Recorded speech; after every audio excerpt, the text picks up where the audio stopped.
Greetings everyone and welcome to the 139th edition of Cinema Effect. I'm Zach and I'm joined by my fellow Hans Zimmer appreciator Jaden. Hello. Hello, good morning. And we've got PTA's number one fanboy, aka John Cena, aka JC, aka Fitzy, aka Liam. Yeah, hey, what's up? Not much. I've never asked this actually though. How much, where did the John Cena thing come from for you and how much was it formed by you seeing John Cena in person? No, we talked about this. It's just the username for Zencaster. Yeah, but why did you choose it? I don't know. It was just a random username, I think. So you seeing John Cena in person that time didn't change your landscape of. Okay, I'll say this. John Cena is my favorite wrestler. There you go. Out of the right. 2 or 3 wrestlers I know, Ronda Rousey, The Undertaker, and John Cena. Oh yeah, you saw all of them there. You saw all 3. Good for you. Did I? All your heroes. Your heroes were there. No, that was a great night. Oh man, that's great. I mean, John Cena's a good choice. You can't go wrong with that. So yeah, very good. All right, ladies and gentlemen, this is Cinema Effect, the podcast where we review and talk about a different movie every single Monday. And this week, that movie is Magic Mike Extra Extra Large, which opened in the US on July 1st, I wrote here 2025, but it's 2015. That'd be crazy if it was 2025. It was directed by Gregory Jacobs. It's a dance drama, and the synopsis says, 3 years after Mike bowed out of the strip of life at the top of his game, he and the remaining Kings of Tampa hit the road to Myrtle Beach to put on one last blowout performance. What did we think of Magic Mike XXL? Jaden, first time watching, how'd you think? What'd you think, I should say? Yeah, I don't want to step on the toes of what we said for Magic Mike, but I feel like it's going to be a lot of the same stuff, to be honest. Oh, okay, yeah.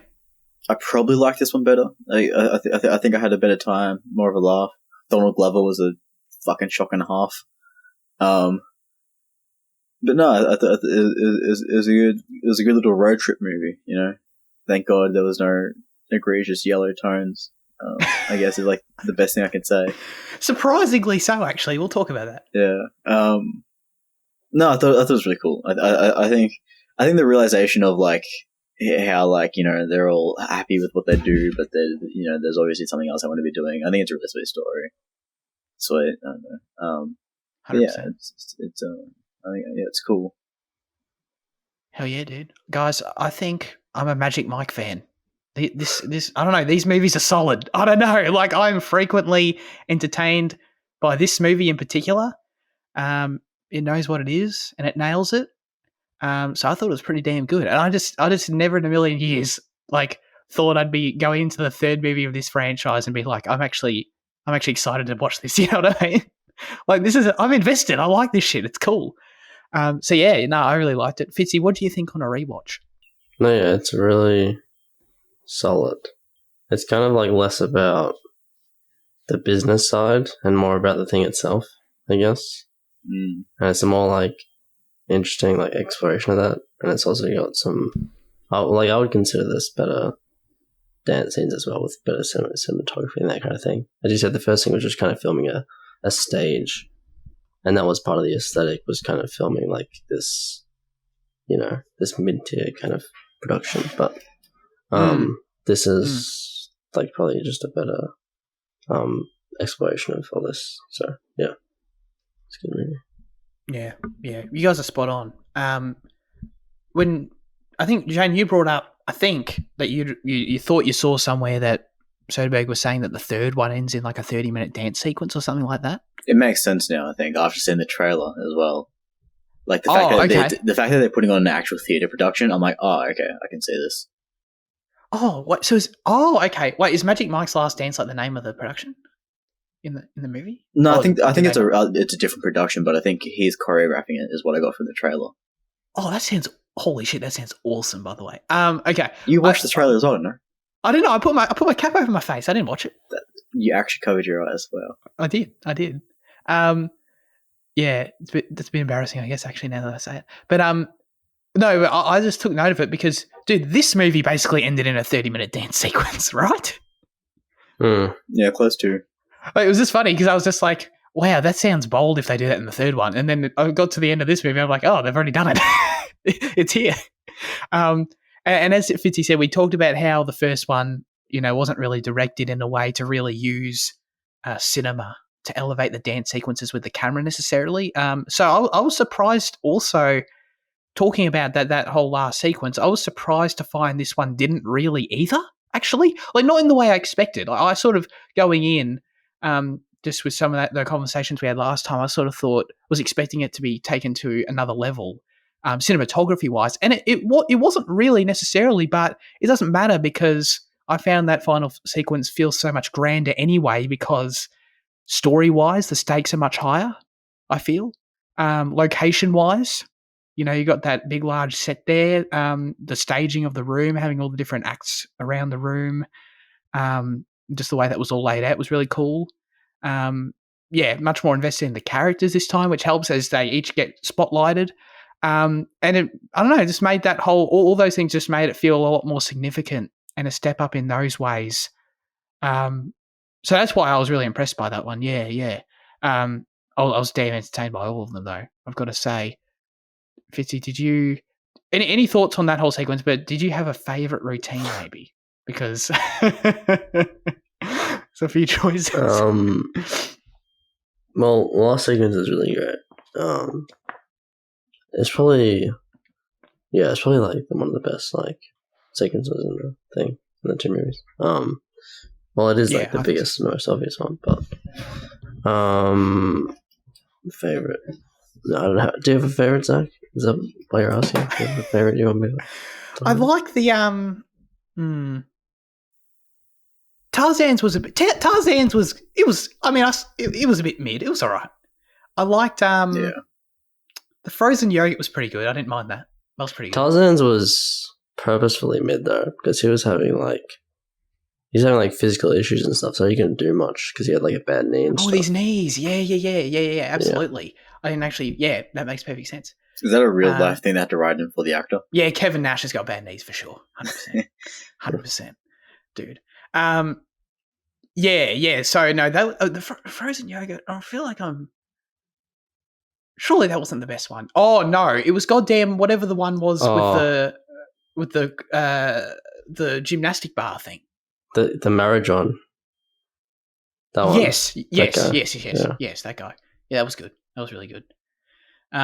I feel like Mike's one he did with the other dude from Jada's house, that was like, it was cool, but it was like, don't get me wrong, like these movies have plenty of gyrating and pelvic rotations going around anyway. But that one was like almost to another level of like, oh yeah, we're basically just like thrusting each other on this stage like to the next level. So that one was probably a bit more awkward in my opinion. But yeah, I don't know. Those are my thoughts. Jan, do you care to break it down? I like the first one where he's in his shop, the angle grinder, and Pony comes on, and he gets the spark back. That entire sequence, I was waiting for his employee to come back and be like, "I forgot my hat. What the fuck are you doing?" But thank God he didn't, because that would have been like too awkward to recover from. But, 100%. Yeah. No, I'm glad you brought that up because I thought that sequence in the work would work. What was that? Was that at his house? Was that at his work? No, it's his house, but it's his workshop as well. His workshop, yeah. That's what I'm looking for. That whole sequence was great. And I think it's like perfectly, everything, the way the film introduces Mike again, reintroduces him this time, I thought was terrific, honestly. Like getting him, so settling him into this, like the opening shots of the movie, him at peace on the beach, regular working man Mike out here, stripped of all the theatricality. He's just doing jobs, having a good time, seemingly at peace with himself.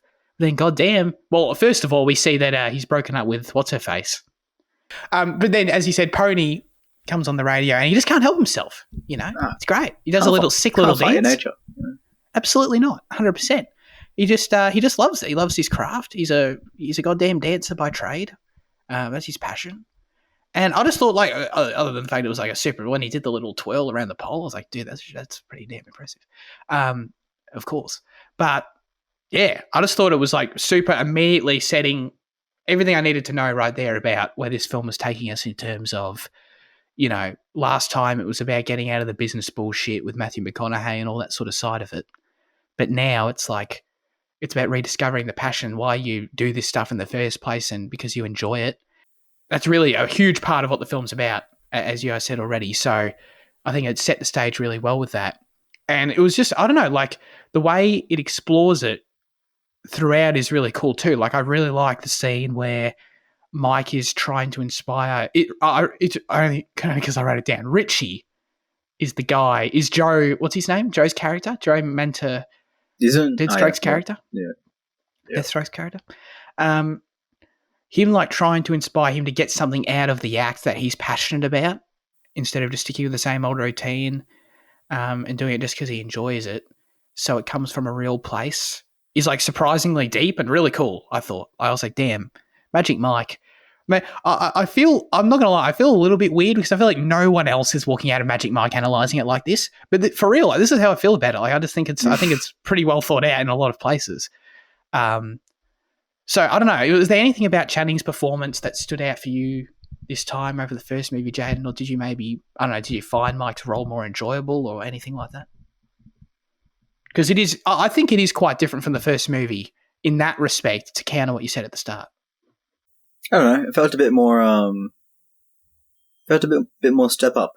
Because in Step Up, I'm pretty sure he has this whole thing where like he needs to dance, but he's on the wrong side of the tracks type thing, and like, but then it's all about his dancing is passion or whatever.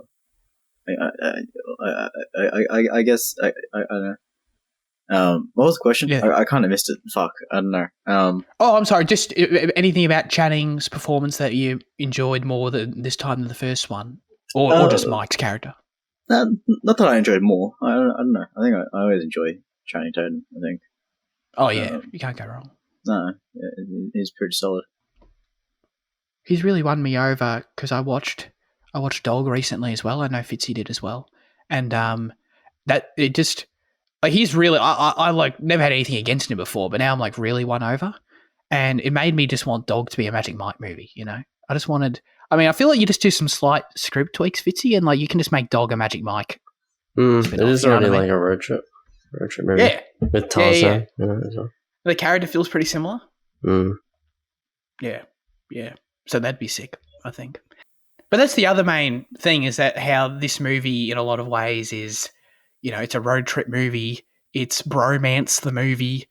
And I just sort of like that vibe over the sort of more...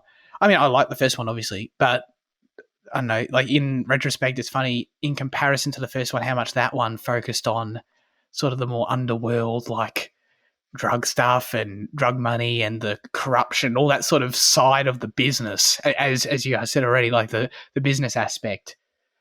Well, then this one's just sort of, purely about the adventure, about the, doing cool shit because you like it and all that sort of fun stuff. And obviously that's all just elevated by all the characters and their great camaraderie, So, is that? Do you prefer that about this one, Fitzy, or because I think you actually said you preferred the first one, right, last time, or I don't know if you still feel that way. No, I just say I prefer this one. Oh, okay. I think it's about the same, but I think that they are two different movies. One's I guess like one's about... This is a really, like, rough way of saying it, but, like, one's about capitalism and one's about, like, art, I guess. So, they are... Sure. But the focus is, like, American Dream versus kind of, friends and, like, performance, kind of. I don't know. Yeah. So, the focus itself, I think, makes the films very different, because the first one has a kind of rise and fall kind of arc, especially with like the Alex character who's not here. And the second one's like more real world kind of. So yeah, that's true. There's a much less focus overall on like the money side and like making a living and all that sort of thing. And it's just about... It's still very much focused on like personal development, and like the characters all talk about their dreams and their aspirations and what they do on the side and all that sort of thing. That's still there, but it's less about, as you said, it's less about sort of the commercial side of it and more about just chasing your dreams and having a good time, Yeah, well, like the first one's commercial aspect. It feels like one of the many like variations that Soderbergh made that are just like completely focused on that kind of thing, on like on like transactions and like capitalism in that way. They're like films like, I don't know, like The Girlfriend Experience or something that is like completely focused on just everyday transactions and these weird ways people will make money and stuff. Wow, so, weird ways to make money. Jeez, man. I mean, yeah. But okay, cool. Anyway, what's happening? As someone who doesn't know what that is, what is the? How do they make money in that movie? They're sex workers. Well, yeah, but it's not just that. It's different than that. She like they provide the full experience, like girlfriend experience. Oh, you pay them to be your girlfriend. Basically, yeah. You do the whole. I would say that's an unconventional way of making money. Yeah, but it's nothing wrong with it. But it was just funny to make him feel pressured because make me feel bad. Yeah. Yeah. Nice work there, Jaden. Actually. Yeah. Just talking about all the characters, I feel like this movie does a better job at defining all their personalities. Like I remembered them all from the first one, but I just feel like I know them so much better from this one in terms of giving them all fair amounts of screen time, different relationships with each other. They sort of all have a different thing that I can connect to with them. And there are tons of examples. Like what's his face, Ken. Like I did not at all from the first one get that he's meant to be sort of this like spiritual dude. You know what I mean? Maybe, I think that was it there? I think it was there. But just on that, like it's just like it is a shift in characters, like just entirely. Like the first one was, Mike, Dallas, the kid, and then Brooke or whatever the fuck the girlfriend's name was. Yeah. And you just remove those characters and you shift focus. I mean, like it's not that there was a lack of absence because it was in a kind of negligence or kind of like a bad way. It's just that it wasn't needed because they weren't we didn't care about them because intentionally, Sure. Yeah. They very much. Yeah, that's true. They very much just become the focus this time. They are much more important this time, just by nature of the story they're telling. Yeah, that's true. Speaking of some of the character absences here, I've got some trivia. Matthew McConaughey was in talks to reprise his character, Dallas, for the sequel, but talks fell through because of financial reasons. According to the studio, since winning his Academy Award for Best Actor in Dallas Buyers Club, McConaughey's pay rate had increased, which is a tactical procedure for an actor to capitalise on his acclaimed success after he just won an Academy Award. So the studio passed on him. And don't get me wrong, I'm never going to say that I don't want Matthew McConaughey in a movie because I love Matthew McConaughey. But like, I think it helped the movie in a weird way. Or I don't think this would be the same movie with Matthew in it anyway. No. I feel like his absence is, first of all, the driver of the plot and the desire for the characters to prove themselves without him. But also, yeah, as we said, like the focus would then shift back to him and that the different dynamics he creates. Like it wouldn't be the same sort of bromance that the whole thing is, relationship building between the equals there. Well, last time we did this, I think Liam mentioned that maybe it wasn't Liam, maybe I read the plot, but I saw that it mentioned Macau, and I thought they all go there, and I thought that this was going to be like, I thought this was going to be like all of them in China, and just like having fun there. Like I swear that was mentioned in like a plot, in a plot description or something, and I thought like it was going to be like a much more central focus. Yeah, rather than but are you glad it wasn't though? Not entirely. I wouldn't have minded to see what they do. Okay. Yeah, I saw in the trivia. I didn't note it, but the dude, Pettifer was his name. The guy who plays. Yeah. He was talking about how he was pitching that he wanted to do a Magic Mike spin-off movie, basically about like him and going over to Macau and stuff. And it's like, all right, dude. It's called Magic Mike, all right? Let's calm down. We don't need to go too crazy with this shit, But the dude, oh my god, this movie's funny. I've got to say it. This movie's pretty damn funny. Tons of moments. Shout out to when the MC mimicked Matthew McConaughey's "All right." That was great. I enjoyed that a lot. But then I don't know, like the humor. I feel like it's pretty good. Like in terms of not just being like fun, which it is, but it also just really, more often than not, just contributes to the characters in fun ways, or like contributes to building their personalities anyway. I think, like for example, like the perfect example is that the whole condom mints thing was just hilarious. That was great. Yeah. They already exist. It's like the phone. Yeah, that was really good. But again, perfectly thematically consistent, because it's like, wow, these people are thinking of like inventions, and they're all like entrepreneurs in their own way as well. But yeah, it's great. I think the funniest moment is probably when they're all rolling a molly and they're in the van. They're all connecting. And Richie tells them all to close, not Richie, Ken tells them all to close their eyes. And Gabriel Iglesias closes his eyes while driving. Oh, man. What a dumbass. That's probably the best moment. Not best moment, but funniest moment. How does that stack up for you compared to the scene in the gas station? With I didn't think it was that funny. Or was it? Maybe it was. I don't know. I thought it was pretty funny. That was decent. Yeah.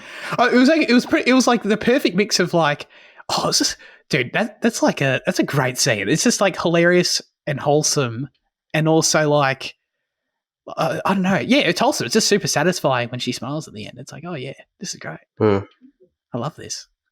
I could pull that off, by the way. We should do that at Wilson's prom. What do you guys reckon? Sure. Yeah. So that was really good. And it was just great and of course, the way it links back to, him building his own confidence as a person as well. Like, it's just it all ties in. It's all very good. How did we feel about, though, another sort of extended sequence in the movie is when we go to Jada Pinkett Smith's house. I felt like it was this weird, like, expansion of the Magic Mike lore going there, because you sort of get this implied history between her and Mike, and like this sort of weird. I don't want to say it was like, I don't think they did anything like shady or anything, but it was like, yeah, you get the sense of this sort of backstory that's happening here, and anyone who works in this world has all these different contacts and all these different things. I just thought it was kind of interesting, but the highlight of it, no doubt, was Donald Glover turning up, because that was better than any MCU cameo I've ever seen.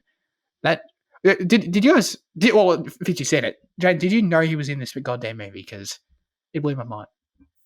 Oh god, I didn't even know like what I thought. Like when he appeared on the staircase, I was like, oh shit, is he gonna get his cock out? I was like, does he get his cock out? And I've never known about this. But he doesn't. Were you hoping for it? Kind of. Oh yeah. Oh yeah. But then he does his little singing thing. It's pretty cool. Yeah, it was pretty cool. I'm watching Atlanta right now. So when I saw him on the staircase, I was like, this man sounds like Donald Glover. From a distance, this man vaguely looks like Donald Glover. I'm like, I was like, surely it can't be Donald. Like, what would he be doing here? And then 100%. Yeah, no, he was great.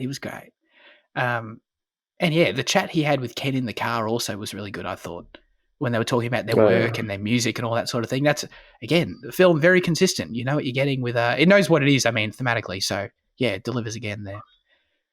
And really also just, and that's just, this is the case for the first one as well, but it just really stood out to me there, was how it really gives a lot of respect to strippers as real people. That sounds a bit blunt, but I mean, it really does, like, in terms of the industry, and not just glorifying everything. Like, when you go and see a Magic Mike movie, I feel like before I knew what these movies were, before watching them, like, you could have told me it was just like a glorified, like, men just do strip dances, and like, it's sort of, it doesn't show the real authentic side of any of it. And it's like this franchise is the total opposite of that, which I'm very glad about. It had to market itself in a certain way, and in a certain way right. Yeah, that's totally valid. But I hope that, I mean, we're getting these movies seem to do well, so I hope that people enjoy what they see, which is sort of maybe not what they expect. It's not what I expected. All right, Amber Heard's also in this movie. Jaden, thoughts? I mean, she's in there, but she's like hardly in it. I mean, she is actually hardly in it. It's an underdeveloped romance line. Yeah, but not that I really cared. What's the point of her character in this movie? Because I actually thought she was good in the movie. No, like I thought all the scenes with Channing were pretty solid, but like, the only thing I sort of took away from it was this idea that is Channing Tatum like trying to turn her straight? Is that what he's doing the whole time? Because she's very clearly at the start is like, I'm sort of into girls right now, and like it's sort of like every interaction afterwards, it's like he's trying to make it his mission to like sleep with her. That's like that's sort of the only thing I was getting out of it. I don't know if that's like a total whack read of it at all, but I don't know what he was doing. Like like clearly trying to get her up on the stage and all that sort of thing. I don't know. Like surely that can't be it, right? Like that's pretty weird. I think she said she was not through a guy phase because she was upset with some guy in Miami, that whole story. And then he was trying to make her smile, that was the whole thing. Gotcha. Okay. Trying to make her smile. All right. Yeah. That's fair enough. But on Amber Heard, actually, I've got the real question of today's show, guys. Fitzy, Oreos or red velvet? Red velvet? What's that? What's red velvet? The cake. Remember the cake Amber Heard's eating? Oh, yeah. I was actually wondering what she was eating because they're just like gooey, like red stuff. I was like, she said red velvet. That just goes in one ear and out the other. I don't know what red velvet is. Yeah, like that's some stripper term.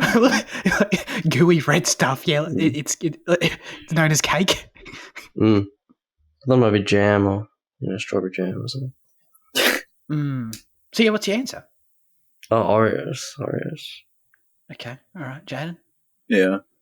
Damn, all right. I felt the I'm a cookie guy part. I felt like that's the most I can relate to Mike. Did that make the movie go up 1 point for you? Yeah, it made me really understand him as a person. Cool. Like, okay, so this is his angle. Excellent. I'm so glad. Yeah. Let's talk about the cinematography and the grading a little bit. Jaden, were you repulsed by any particular color choices this time? Well, yeah, no, because Stephen came back to do both the cinematography and the editing, so it surprised me that there was nothing wrong with them. Not that there was anything wrong with the first one; it's just that the yellow was disgusting. But no, there was nothing that irked me too much. So Stephen's improving. Seemingly. It also doesn't have that weird like fisheye lens that he tends to do in his newer films. True.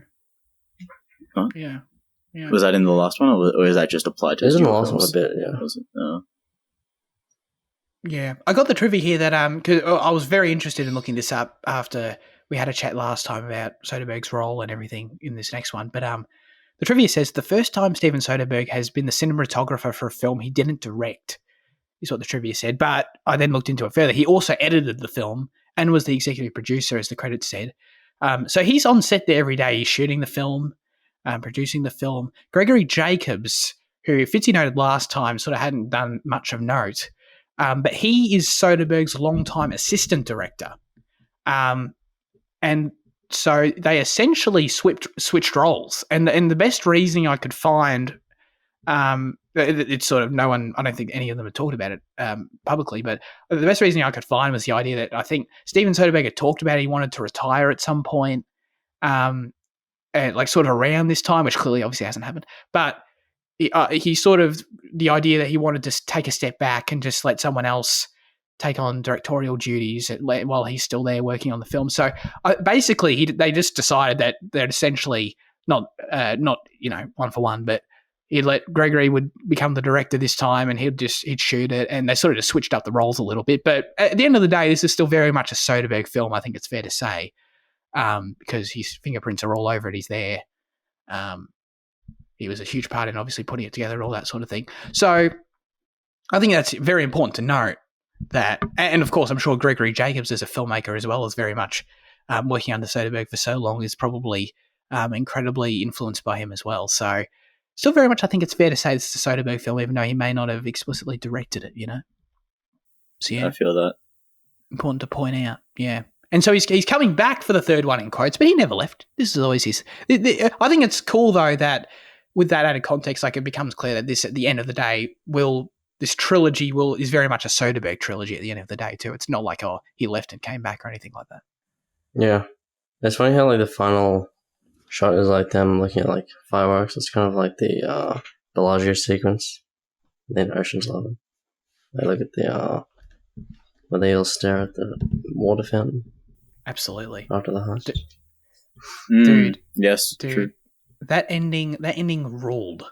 I thought it was awesome. That music choice, it's pretty, it's a dope track or whatever. The satisfaction of the victory for the group, and it just cuts. I don't know. I felt it. I felt it coming for a second. So we talked about the first film's ending, which is such a different ending, such a different final shot and vibe. But I love them both. It's like, as I was watching, I'm like, do you have the balls to cut here? Do you have the balls? And we're not going to have like, you watch Ocean's extended 12. sequences. How can you not say he has the balls? But it's ending on an exciting Totally sequence. valid point. Totally valid point. After I watch Ocean's 12, I should never question Soderbergh's choice of a final shot ever again. He knows what he's doing. Oh, dude, it was so good. It was like such a complete feeling. Like if I were in the theater, you know those final shots, like when it hits and it cuts and the credits hit and you just walk out so satisfied. If I watched this in the theater, that's how I'd feel walking out of this movie because it was such a great ending. And I also immediately thought of the Bellagio. The found and shot is Ocean's 11, right? Not 12. Yeah, It's yeah. 11. Ocean's 11. Yeah. I immediately thought of you, Fitzy, in that, so I thought you would have liked the ending as well. And I was right. Yeah. I was right. Yeah. Yeah, it was a good ending. It was good. Yeah, I like it. Like when a film doesn't have to do the whole like wind down thing. Exactly. Yeah. Yes. Oh my god, that's the best way to put what I feel like I've been saying on this show for 2 years about endings. Yeah, the whole wind down thing, totally. Because even that's the thing. Like maybe I'd like that shot in Ocean's 11 more if it ended there. Instead, we get the whole like, oh, they go back to prison and all that weird stuff, So yeah, Jada Pinkett Smith's role was originally intended for Jamie Foxx, but to her immense surprise, Channing Tatum asked her to take over the part instead at the last minute. Doesn't say why. I don't know if Jamie couldn't do it or something. There you go. How do you feel about Jamie Foxx potentially being in that role, Jaden? He would have been so much better. Really? Yeah. Okay. I thought Jada was pretty solid. I'm not gonna lie. I thought her MCing was good. No? No, nothing on Jamie Foxx. Can you imagine if he was in there?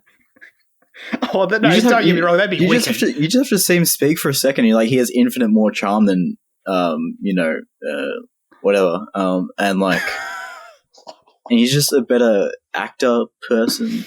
He's got a musical background, Oh, yeah. I mean, she's got a musical background as well because she fucked Tupac, I guess. But Jamie Foxx has got a great voice. Like Yeah. an amazing voice. Oh yeah. it makes sense. Yeah. Okay. No, fair enough.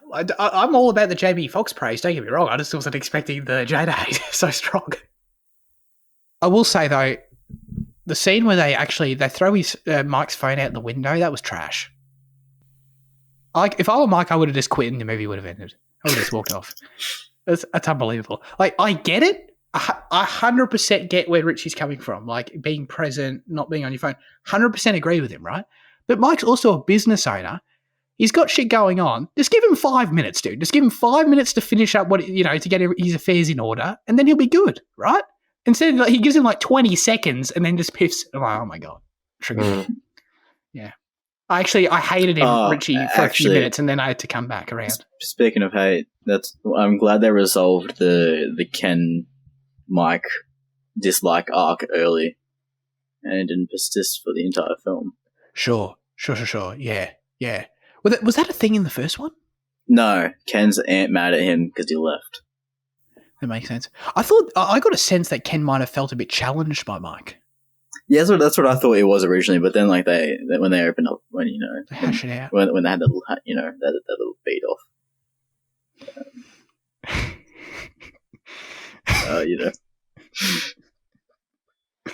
Yeah, they sure did. All right, that's all good. Let's get to our final verdicts for Magic Mike XXL. Jaden. It's probably like a 7. Yes. It's enjoyable. It's a nice road trip movie. It's fun with the boys. Yeah, that's exactly. Not to watch it with the boys, but it's fun with the boys. Yeah, definitely not to watch it with the boys, which is exactly what we're going to do. Yeah. Oh man, that whole last Channing Tatum dance sequence was just like the entire time I was thinking, this is exactly what Jaden doesn't want to see in the third one when we're all seen together. Watching from the trailer, it looks like there isn't going to be much of it at all. Like genuinely. We'll see. I don't mind either way, but Fitzy, what about you? Yeah, I'll give it a 7. It's a good movie. 7 out of 10. you know what? I feel weird about it for some reason. Like, just, I don't know. It feels wrong because, like, I don't know if anyone else. Fuck it. It's an 8 out of 10. Fuck it. I'll do it. I'll give it an 8 out of 10. I think this movie's great. Absolutely. Probably more so anything, like, as I've said, like, just elevated by the surprise of it all. Yeah, it's so fun. It's great.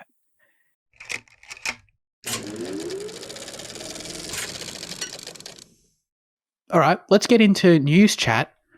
We've got the Academy Award nominees for 2023. What should we do here? So you guys said you've seen a fair bit of them. Do we want to do? Can we do like mini predictions? Do you want to do that? We'll cover the main ones here.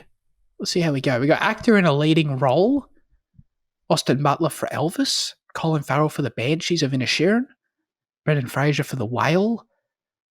What's this guy's name? Paul Mescal for After Sun, and Bill Nighy for Living.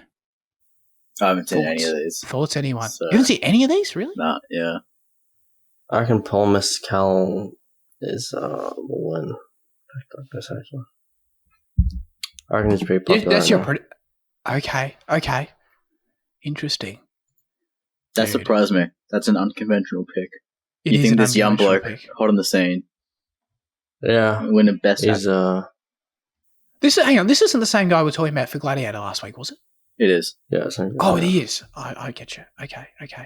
Cool. Okay, interesting. I mean, I haven't seen a few of these films either for all of them, but like I feel like you don't necessarily need to predict what the Academy is going to say. You know what I mean? Yeah, maybe. Obviously, it would help, but I don't know. Brendan won for one of the Critics' Choice for The Whale. Do you think they feel like they owe Brendan something? You know, maybe. It's an interesting way to look at it. But dude, I feel like Austin Butler's like the easy choice, right? That's like the safe prediction, I think. You reckon? I think so. Not in terms of like Colin Farrell is like, you know, one of the best actors alive, but in terms of that film and that performance and, you know, how popular it was and how good it was and all that. So I feel like it just got a lot of momentum. So I feel like it's hard to bet against Austin Butler, to be honest. He won at the Golden Globes, right? I think. Yeah, he won at the Globe. Yeah, he won at the Globes. Fraser won at the Critics' Choice. So I guess think Bill Nighy is like the biggest write-off here. Probably. I don't know what Living is. I don't think. I saw Edgar Wright praising it. Yeah, I saw it was good too. It's a tight one. What about? Let's go to actress in a leading role. We got, of course, Cate Blanchett for Tar. Ana de Armas for Blonde. I know this woman. How do you say it? Andrea Riseborough? I think I said that right. For To Leslie. Michelle Williams for The Fabelmans. And Michelle Yeoh for Everything Everywhere All at Once. Cate Blanchett has been winning them so far in this award season. She's got the momentum right now. I feel like it's hard to bet against Cate Blanchett, to be honest. Everything's going away right now. I saw something about Andrea being nominated for To Leslie. This film made $30,000 at the box office, and I think my understanding is that like the other nominees were like campaigning for her to get nominated because she was overlooked. I think it's other famous. I think it's just other famous actors like Edward Norton and stuff, just like advertised. Oh, okay. Yeah. Endorsed the performance, so that's how I think that's a big part of how she got in. So good for her. But yeah, I'd just go Cate Blanchett personally, to be honest. Excited to see the movie. I just hope it's not Michelle Williams. I mean, that would be cringe. Otherwise, probably Cate Blanchett. Okay. Do you think Michelle Yeoh has a good chance? She's got a chance, dude. That film is just winning. It's just winning a shitload. It won Best Picture at the Critics. Didn't? Yeah. It's on a roll. That film that shall not be named. I can't name it for Andy's sake. I saw people using the abbreviated like title in the comment section of this thing, and I was so confused. Everyone's like everything everywhere all at once. You know, whatever it is, EOR for the win. And I was like, what the fuck is this EOR movie that everyone's fucking talking about? I was like, Well, I was so confused, and I was looking at the nominees, and I was like, "Are they talking about EO, this fucking documentary about the donkey or whatever?" And then it took me way too long to piece together talking about fucking everything everywhere, and I was like, "Oh my god, that's crazy, dude! Oh my god, that's hilarious." Let's go to Best Picture. Let's do it. The nominees. There were a few surprises here to me personally, just because there's a couple in that sneaked in here that just haven't been nominated across the other. Usually, once you see the nominations for the others, that's pretty standard. But there's a few snuck in here, I think. One of which was All Quiet on the Western Front, Avatar: The Way of Water, The Banshees of Inisherin, Elvis, the movie that shall not be named, The Fabelmans, Tar, Top Gun Maverick, Triangle of Sadness, and Women Talking. I don't know what Triangle of Sadness is. Do you guys? Yeah, it's that one on the boat, right? Yeah, a vague idea. Okay. That was a surprise to me. All Quiet was a surprise to me, not because I think it's everything I've heard is positive, but it just wasn't nominated for any other awards elsewhere. So that was interesting. So yeah. Anyway, the rest are probably pretty straightforward. How does Avatar get a Best Picture nomination? It's James Cameron. It's a default, honestly. You cannot tell me that is like these people have shortlisted that as one of the 10 best movies of the year. And even when you talk about this, they're starting to include big box office hits, whatever, and shit like that, and big movies and whatever. How do you put Avatar above something like the Batman or just these other fantastic box office fucking things? Glass Onion, I agree with or that. like all this other shit. How does Avatar get there? I actually totally agree with that. It's James Cameron. It's because it's James Cameron. The Academy loves James Cameron, dude. They nominated Avatar in 2009 as well. Obviously didn't win, but that's wank, man. That's such. And he won for Titanic prior. So James Cameron makes a film and it's not terrible. It gets Best Picture nom for sure. I don't think it wins this though. I don't think it has a chance of winning personally. I feel like the Best Picture wins are often surprising. Yeah. I feel like the last few years they sort of just take you by surprise. It's tough. There's a lot of good films. I can see it being Triangle of Sadness, honestly. Really, that'd be awesome as a out of left field choice. I think Banshees is probably the safer though. You think Banshees could win this? Wow. I mean, I haven't seen it, so I don't know. But from this outsider perspective and yeah, garnering in previous years, knowledge. Can you imagine if Top Gun Maverick wins? That would be great. That would be incredible. That would be incredible. But I don't think so. I could be wrong, but I don't think so. Fitzy, what do you think, man? I'm looking at previous Best Picture winners, trying to get like a pattern going. I reckon Everything Everywhere or Tar probably too. So I don't think Everything Everywhere will win, and I think there'll be mass outcry and people will call the Academy racist and all that. I think it can win. The Parasite one, I mean. That Parasite one? Like breaking the mold, I guess. Yeah. People love that movie. Like all the awards people love it too. It's like I don't know. I feel like it's got a shot. I feel it's got a good shot. It might be in my top 3 most likely. It's tough. I don't think so. You don't think so? You also can't bet against Spielberg, I don't think he's won a Best Picture in quite a few years, but like, I don't know. He's like, also wouldn't shock me. Quite a few years, haven't it, hasn't it? BFG and all that. The BFG got a nom. What do you mean? Did it? No. Oh. I'm pretty sure. You're playing into the joke. I understand. Oh, yeah. Wow. I don't know. What about Women Talking? Has that got a shot? I feel like that's like a Coda-esque choice. I feel like Triangle of Sadness is more Coda, no? Okay, maybe. Yeah. Because what is Women Talking? Like, honestly, I want to see that. The cast is stacked. So yeah. Anyway, fun predictions there. We'll see what happens. Did I actually predict though? Did I? I don't think I did. Jaden, this whole thing with Justin Roiland happened. Like, was this over the past 24 hours or so? It was pretty recently, right? The charges came out. Like the whole thing happened about a month ago, I think, where like the charges were made public. There was like a domestic abuse from a previous partner or something like that. But yeah, it seems like now is when they decided to drop him. I don't know why there was a delay, or maybe my timeline's a bit stuffed up. Maybe that was released a lot more recently. Mm. But like Roland's got a history anyway. Apparently, like he's got this this whole grooming thing that he did a few years back. So I mean, like, you know, as you do. I mean, as a Hollywood, fucking executive. Pretty wild.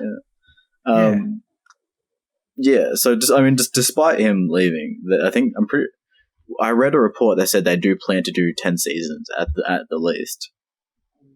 We'll see how that goes. Like, when you remove one of your, 50% of your main, writing fucking thing, whatever, but then also the majority of your voice cast. We'll see how it goes. Wow. Yeah. This is pretty. I mean, I don't know anything about any of this stuff. But this surprised me. Hey, the thing is, though, he's heavily involved in tons of other projects too, right? Like, it's not just. Well, he stepped down from High on Life. He stepped down from the entire studio. That High on Life is that was because of this, though, right? Yeah. And then isn't there like there's other shows he's co-created too? He's got a few. Yeah, I think he's got Solar Opposites. Yeah, right? With JG Quintel as well. Mm. Quintel's very capable on his own as well. So I think he can solve that effort. Okay. Does he voice any other characters in any of the other shows? Yeah, I think he has quite a few in Solar Opposites as well, I think. Damn. Okay.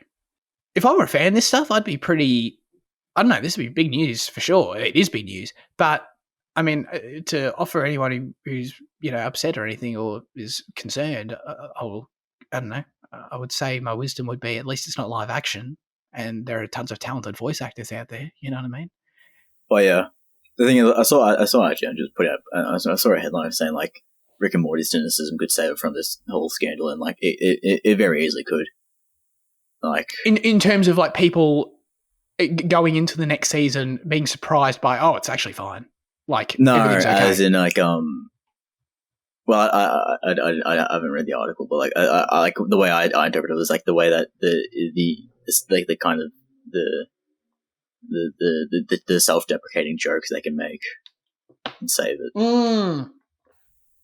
Tons of potential there. And it's their whole awareness that they kind of have established so far, Right. So they do that already. Yeah. Play into the production aspects. Okay. Yeah.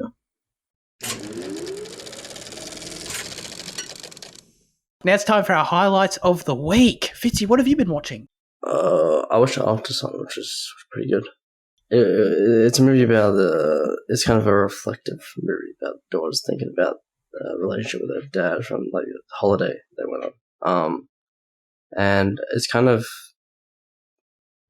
it goes where you think it is in the sense that it doesn't go where you think it is. I don't want to it doesn't really, it's a very like slight kind of movie. It doesn't reveal a lot or do a lot. Not much really happens. And I was kind of expecting that, half expecting that throughout the whole thing, I guess. But there are some like wider clues to what's happening, I guess, or what happens. I don't know. But the performances are really great. Like Paul Mescal's really great. Just like a very like troubled, like anguished kind of performance. That's kind of what the movie's about, I guess. But yeah, it's very nice. Very good film about like their dynamic and stuff. So yeah, it's a good movie. Do you guys know anything about Rodriguez the singer? Rodriguez the artist, the singer? Do you know anything about him? Oh, Sugar Man. Yes, I watched Searching for Sugar Man, which is a documentary about him.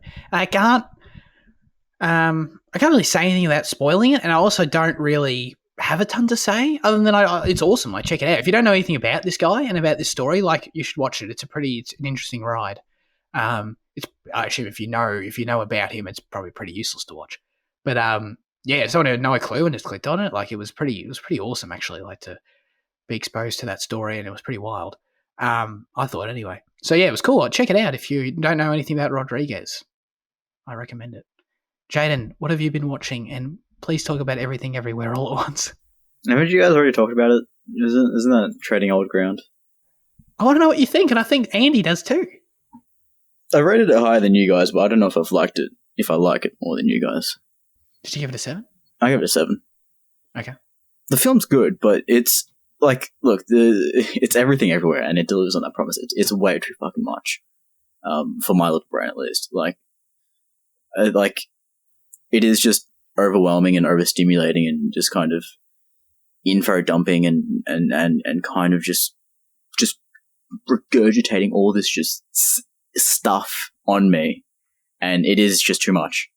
And that's like my biggest criticism. Like, I think you talk about something like Babylon and how you don't really have a moment to break. You don't have like a moment to breathe, because of its rapidness. But like in this, you don't have a moment to breathe. But it's not a flow. It's this kind of, it just feels like a cram, and it feels like if it's an uncomfortable, you can't breathe because you can't take a second to actually understand. And the only time you understand is when it's being explained directly to you.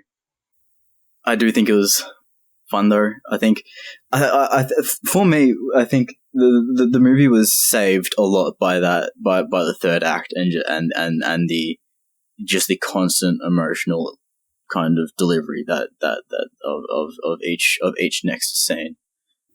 I think without that, it would have been much lower. I honestly don't know where to go apart from the fact that it is so much. And like, because it's the taxes, it's the relationship, it's the daughter, it's this, it's that, it's potential, it is so fucking much, man.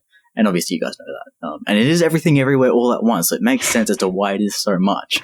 But it just doesn't. It's just it isn't as effective in fucking overwhelming the senses as something like Babylon is. And I'm referring to that obviously because we watched that this week as well. Yeah.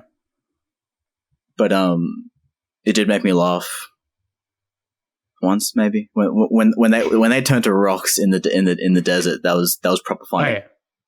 The thing is, I think if you take away like the amount of info dumping and exposition through dialogue is kind of unacceptable. And if you put it to most other products, like, I don't know, if a Marvel film was to try and dump everything on you like that, like this movie does, it'd be fucking panned. It'd be criticized to shit. That's true.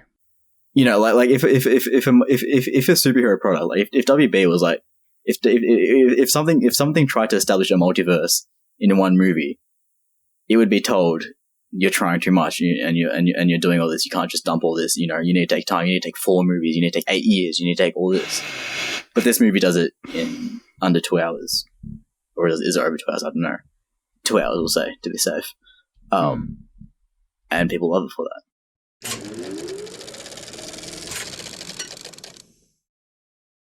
Okay. All right. Now comes the segment where we hand the show over to you with our question of the show. Last week we asked you, what is the best remake of a movie ever? Luke said, my favourite remake is The Longest Yard, the one with Adam Sandler. It's a typical Adam Sandler film, but it's... but I used to watch it with my cousins all the time. Another shout-out would be Avatar, which is a remake of Dances with Wolves. That's a quality comment. That's a good shout from Paul. He enlightened us to this way of thinking. What are you talking about? Spooky gets this idea of Avatar being a remake of Dances with Wolves from Paul. Gotcha. But I haven't seen Dances with Wolves, but I feel like I understand what it is, and I feel like Avatar is a remake of it and probably 10 other movies. Oh yeah, it's an invasion literature about the guy realizes he's fighting for the wrong side and then goes fights with the locals against the people that he was originally working for. Isn't Pocahontas the same thing? I haven't seen it, but I can't remember. I think it is. But anyway, yeah, quality comment, Luke. Thank you. Oh, I should be really. Jaden's really crediting Paul. So yeah. Sorry, Luke. Aiden said, not the best by far, but Legendary's Monsterverse gets a +1 from me. So I assume this is just in relation to like Godzilla being like this. Godzilla's a remake and like King Kong's a remake, right? I know they're not like direct remakes. I mean, the first Godzilla is probably the closest. Who's Monsterverse? Did you say Universal's? Legendaries, which is Legendary. It's the same one though. Well, doesn't when I hear Monsterverse, I imagine the Mummy and that stuff. No, but that is it. Yeah, that's it. It's the same thing. Oh yeah. Right? You kind of. Yeah. Yeah. No, you're right. Kong Skull Island, The Mummy, Godzilla. Well, The Mummy is not Godzilla versus included Kong. in it because The Mummies is no. It's not? Yeah. No. I think it was meant to be at some point, though, right? No, but I think the MonsterVerse is different to what the Mummy's universe was meant to be. Oh, so they're different universes. I think so. Mummyverse. Because like that was meant to be reviving like all their old characters, you know, the Mummy and fucking vampires and shit like that. But the MonsterVerse is about Godzilla and Kong. Okay. I think. I thought they were the same thing. But I don't know. I mean, I must admit, I don't really care to see the Mummy versus Godzilla, you know what I mean? Which they probably would have got to eventually. Thank God. Andy said, my favourite remake I could think of would be Suspiria. Not as remarkable as Argento's. Argento, Jen? Argento? I'd say Argento. Is it Argento? Argento. Yeah. Oh, that's sexy. I like that. His 1977 classic, but it was very good to me and to many others, I'm sure. Directed by the man who directed Call Me By Your Name. He's also attached to remaking Scarface too, so that's going to be fun. Really? Oh, Jesus. Yeah, we've discussed that before, haven't we? Did we make Liam do more Tony impersonations? Not the channel, sorry. Oh, yeah. Okay, all right.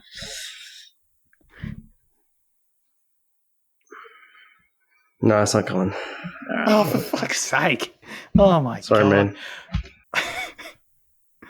Oh, that's disappointing. Oh, well. All right. What are our favourite remakes? I've got to say my favourite remake is The Force Awakens. No, I'm just kidding. Or maybe I'm not. I don't know. So, I don't know. I was questioning it. No, The Departed's my favourite remake, guys. It's The Departed. And I'm saying it to trigger Andy, but I'm also saying because it's true. You know what I mean? Especially since it's sort of the perfect example of, you know, I've seen both. We did Infernal Affairs on the show, had that conversation many times. But just the fact that I've seen them both in terms of, like, I think it's probably the only one where I can say I've seen the original and the remake that's not like a Disney movie, you know. So I've got to give it The Departed. I mean, I haven't watched it since I've seen Infernal Affairs. My current opinion is that it's better than Infernal Affairs.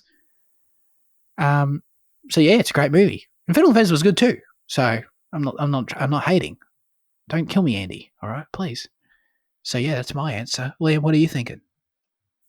Well, probably The Thing would be my favorite, but that one's not. That one, I mean, yeah, it's a remake of a remake, but the more remakey kind of one that I like is probably Funny Games, which is supposed to be like an exact remake of the European version. So I guess I would say Funny Games because it's very pure kind of remake.